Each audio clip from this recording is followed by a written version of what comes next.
अगर आपको भी आपकी समस्या सबसे बड़ी लगती है, तो इस कहानी को सुनने के बाद आप अपनी समस्या को बहुत ही छोटा समझने लगेंगे। आज की कहानी बहुत ही खास और प्रेरणादायक है, इसीलिए इस कहानी को ध्यान पूर्वक सुने।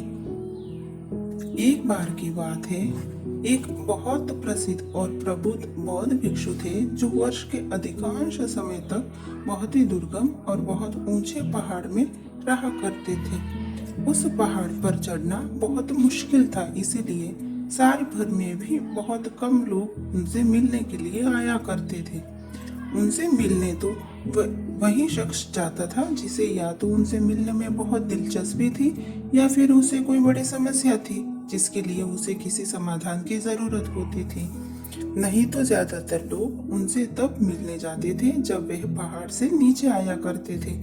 एक बार पर्वतारोहियों का एक दल उस पहाड़ पर टहलने गया। वहां किसी ने उन्हें पर्वतारोहियों को बौद्ध भिक्षु और उनकी बुद्धि के बारे में बताया। बौद्ध भिक्षु के ज्ञान के बारे में जानने के बाद पर्वतारोहियों के समूह ने उनसे मिलने का फैसला किया। वे सारे लोग और ऊपर की ओर चढ़ते हुए साधु के आश्रम में पहुंचे। बौद्ध भिक्षु ने उन्हें देखा और पूरे सम्मान के साथ उनका अभिवादन किया। कुछ देर बैठने के बाद सब लोगों ने अपनी समस्या बौद्ध भिक्षु के सामने रखने की सोची, लेकिन वह सब इस बात पर बहस करने लगे कि सबसे पहले उनको अपनी समस्या कौन बताएगा। सब कह रहे थे कि मेरी समस्या सबसे बड़ी है, इसीलिए सबसे पहले मैं अपनी समस्या का समाधान पूछूंगा। धीरे धीरे उनके तर्क की आवाज तेज होने लगी और हर तरफ तेज का शोर मचने लगा।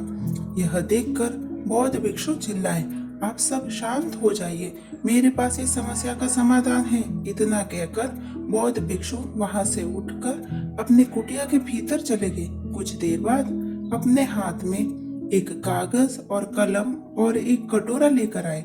बौद्ध भिक्षु ने कहा, अब सभी एक घेरे में बैठ जाएं और एक कागज और कलम ले और उसमें अपनी सबसे बड़ी समस्या लिखे और कागज के उस टुकड़े को मोड़ो और उस कटोरे के अंदर रख दो। सबने वैसा ही किया। वे एक वृत्ताकार गोले में बैठ गए और अपनी समस्या को कागज पर लिखकर कटोरी में रख दी।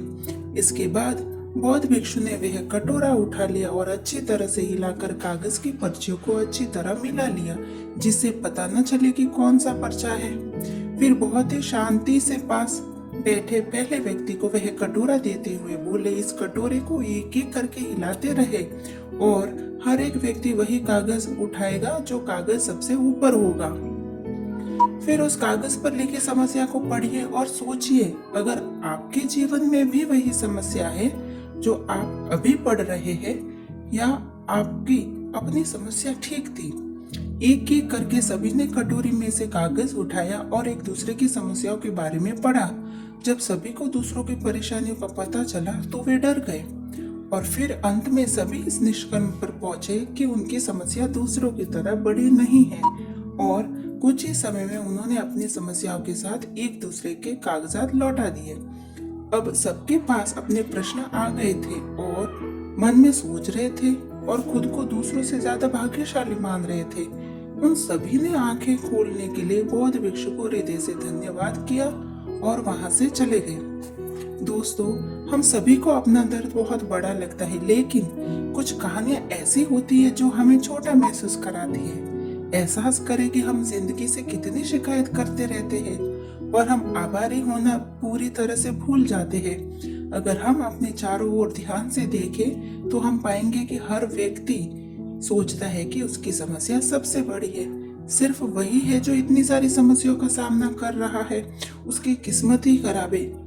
हम खुद को भाग्यशाली नहीं समझते, लेकिन जब हम दुनिया के बाहर दूसरों की समस्या को देखेंगे तब हमें लगेगा कि हमारी समस्या तो कुछ भी नहीं है। हम खुद को भाग्यशाली समझने लगेंगे। हम अक्सर छोटी छोटी समस्याओं के लिए अपने जीवन और अपनी किस्मत को कोसते रहते हैं। अगर किसी का वजन अधिक है तो उसके लिए यह एक समस्या है। अगर किसी का वजन कम है तो उसके लिए भी यह एक समस्या है। कोई बेरोजगार है तो दुखी है। अगर किसके पास नौकरी है तो वह अपनी नौकरी से भी नाखुश है और यह केवल इसलिए है क्योंकि हमारे पास जो है उसे हम स्वीकार नहीं करते। हम इसे नकारात्मक दृष्टिकोण से देखते हैं और इसे नीचे की ओर खींचते रहते हैं और उदास रहते हैं। इस दुनिया में कोई भी ऐसा व्यक्ति नहीं है जिसके जीवन में परेशानी ना हो, और ऐसा कोई दिन आने वाला नहीं है जिस पर हमारे जीवन से सारी परेशानी और कमियां खत्म हो जाएगी। वे हमारे आखिरी सांस तक हमारे साथ रहेगी।